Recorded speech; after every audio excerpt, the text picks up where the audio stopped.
آپ ہادیہ ای میگزین مضمون کی آڈیو ریڈ آؤٹ سماعت کر رہے ہیں۔ سامعین السلام علیکم ورحمۃ اللہ وبرکاتہ۔ میں نازیہ عمر ہادیہ کے شمارے ستمبر 2022 کے مضمون کی آڈیو پروگرام میں آپ کا استقبال کرتی ہوں۔ آئیے ہم اس کا آغاز ہادیہ کے زمرہ النور میں درس حدیث سے کرتے ہیں، جس کا عنوان ہے عیادت، قرب کے لمحات، خیر خواہ کا ساتھ، اور اس کی رائٹر خنسا سبحانی ہے۔ تنہائی، مجبوری، بیچارگی، دوسروں پر انحصاری کا احساس انسان کے لیے بہت اذیت ناک لمحے ہوتے ہیں۔ وہیں اس قرب کے ایام میں جو ساتھ نبھائے وہ دل عزیز ہو جاتا ہے۔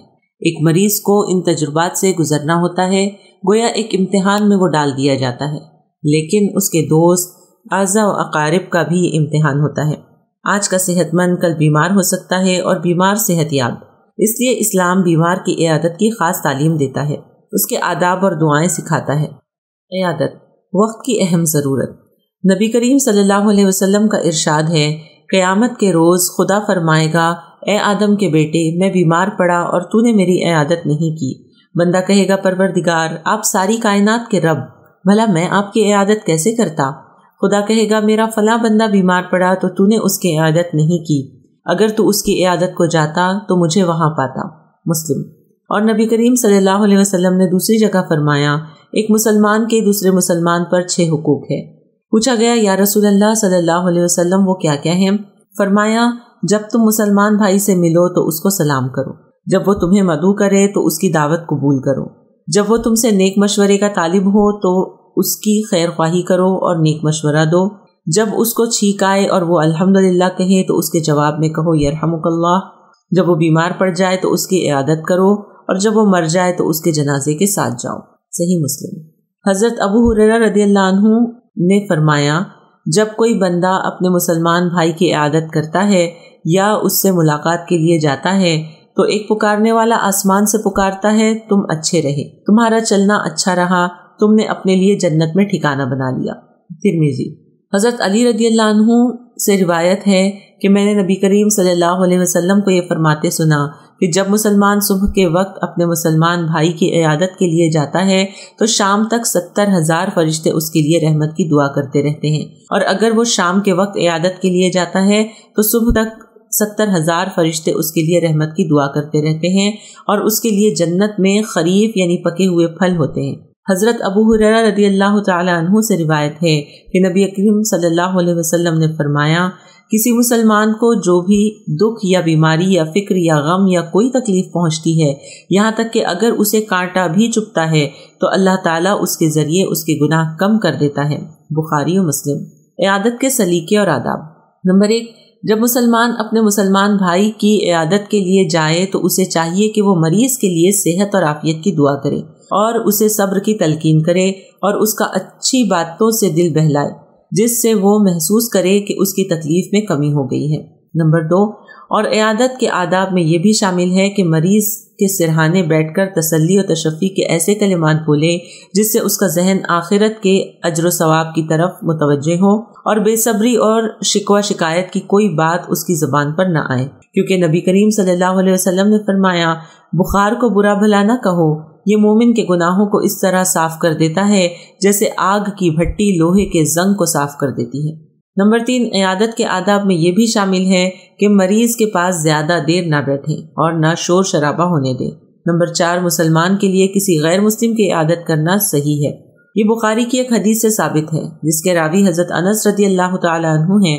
فرماتے ہیں کہ ایک یہودی لڑکا نبی صلی اللہ علیہ وسلم کی خدمت کیا کرتا تھا۔ ایک مرتبہ وہ بیمار ہو گیا تو نبی کریم صلی اللہ علیہ وسلم اس کی عیادت کے لیے گئے اور اس کے سرہانے بیٹھ کر اس کو اسلام کی دعوت دی اور وہ اسلام لے آیا۔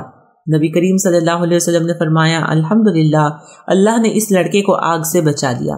نبی کریم صلی اللہ علیہ وسلم کا ارشاد ہے کہ جب تم کسی مریض کے پاس جاؤ تو اس کو لمبی عمر کی امید دلاؤ، اس سے اللہ تعالیٰ کی قضا تو نہیں ٹل سکتی لیکن مریض کی ڈھارس بنتی ہے۔ ابن ماجہ۔ عیادت کے موقع کے لیے نبی کریم صلی اللہ علیہ وسلم سے متعدد دعائیں ثابت ہیں، ان میں سے کچھ یہ ہیں۔ حضرت عبداللہ ابن عباس رضی اللہ تعالی عنہ فرماتے ہیں کہ نبی کریم صلی اللہ علیہ وسلم جب کسی مریض کی عیادت کو جاتے تھے تو اس کے سرہانے بیٹھتے تھے، اس کے بعد فرماتے تھے، اسأل اللہ العظیم رب العرش العظیم ان یشفیک، میں عظیم خدا سے جو عرش عظیم کا رب ہے فریاد کرتا ہوں کہ وہ تجھے شفا بخشے۔ ایک اور جگہ حضرت عبداللہ بن عباس رضی اللہ عنہ ہی سے مروی ہے کہ آپ صلی اللہ علیہ وسلم جب کبھی کسی کی عیادت کے لیے تشریف لے جاتے تو فرمایا کرتے لا باس طہور انشاءاللہ، کوئی بات نہیں، انشاءاللہ یہ بیماری تمہارے گناہوں کو دھو ڈالے گی۔ بخاری۔ حضرت عائشہ رضی اللہ تعالی عنہا سے روایت ہے کہ نبی کریم صلی اللہ علیہ وسلم جب کسی کی عیادت کے لیے جاتے تو اس کی تکلیف کی جگہ پر اپنا دایاں ہاتھ رکھتے اور یہ دعا فرماتے اللہم رب الناس اذہب الباس واشف انت الشافی لا شفاء الا شفاؤک شفاء لا یغادر سقما، خدایا اس تکلیف کو دور فرما، اے انسانوں کے رب اس کو شفا عطا فرما، تو ہی شفا دینے والا ہے، تیرے سوا کسی سے شفا کی توقع نہیں، ایسی شفا بخش کہ بیماری کا نام و نشان نہ رہے۔ بخاری و مسلم۔ حضرت عثمان بن ابی العاص رضی اللہ تعالی عنہ سے روایت ہے کہ میرے جسم میں درد تھا تو آپ صلی اللہ علیہ وسلم نے فرمایا جسم کے جس حصے میں درد ہے وہاں ہاتھ رکھو، پھر 3 مرتبہ بسم اللہ پڑھو اور 7 مرتبہ یہ دعا پڑھو اعوذ بعزت اللہ وقدرتہ من شر ما اجد واحاذر، میں اللہ تعالیٰ کی قوت اور قدرت کے ذریعے اپنی ہر موجودہ تکلیف سے اور ہر اس تکلیف سے پناہ مانگتا ہوں جس کا مجھے اندیشہ ہے۔ مسلم۔ تعزیت کے آداب۔ میت کے گھر والوں کو صبر کی تلقین کرنا اور تسلی دینا سنت ہے اور یہی تعزیت کہلاتا ہے۔ ابن ماجہ کی ایک حدیث ہے کہ نبی کریم صلی اللہ علیہ وسلم نے فرمایا جو مسلمان اپنے بھائی کی مصیبت میں اس کی تعزیت کرتا ہے اللہ تعالیٰ قیامت کے روز اس کو بزرگی کا لباس پہنائے گا۔ تعزیت کے وقت میت کے لیے دعا کرنا بھی مستحب ہے۔ حضرت اسامہ بن زید رضی اللہ تعالی عنہ سے روایت ہے کہ نبی کریم صلی اللہ علیہ وسلم کی کسی صاحبزادی کے ایک بچے کا انتقال ہو گیا۔ نبی کریم صلی اللہ علیہ وسلم کو خبر ملی تو فرمایا اللہ نے جو دیا وہ بھی اس کا تھا اور جو اس نے واپس لیا وہ بھی اسی کا تھا، ہر چیز کے لیے اس کے پاس ایک مقرر مدت ہے، اس لیے میری بیٹی کو چاہیے کہ وہ صبر کرے اور اجر کی نیت رکھے۔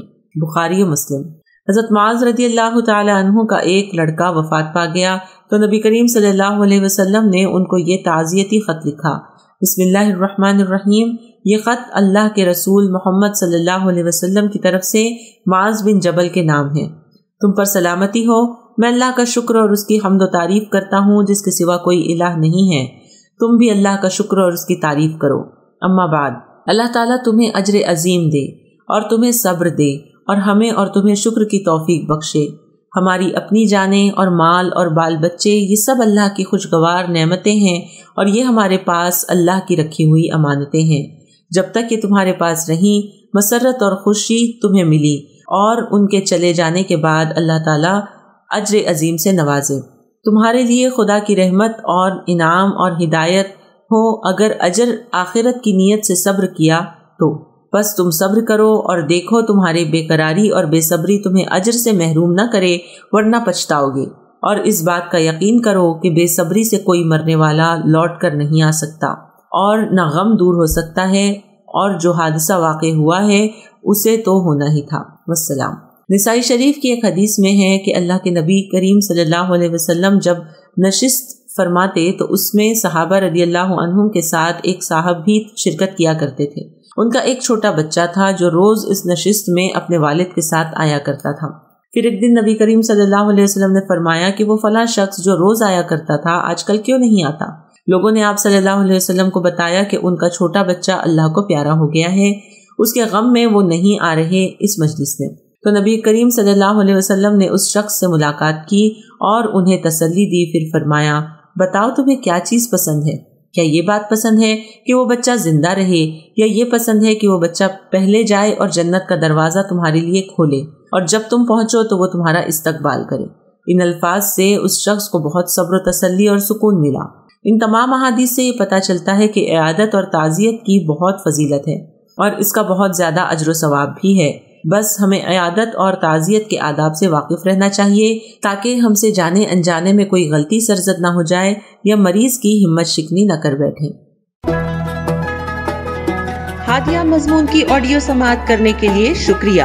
امید ہے کہ آپ کو پسند آیا ہوگا. ہمیں آپ کے مشورے کا انتظار رہے گا. اپنا مشورہ، تبصرہ اور مضامین editor@hadia.in پر ارسال کریں اور ہادیہ ای میگزین کے مضامین کو پڑھنے کے لیے ویب سائٹ www.hadia.in سبسکرائب کریں. انشاءاللہ ہم اگلے ہادیہ ای میگزین کے شمارے سے دلچسپ مضامین کی آڈیو لے کر حاضر ہوں گے. تب تک کے لیے اجازت. اللہ حافظ.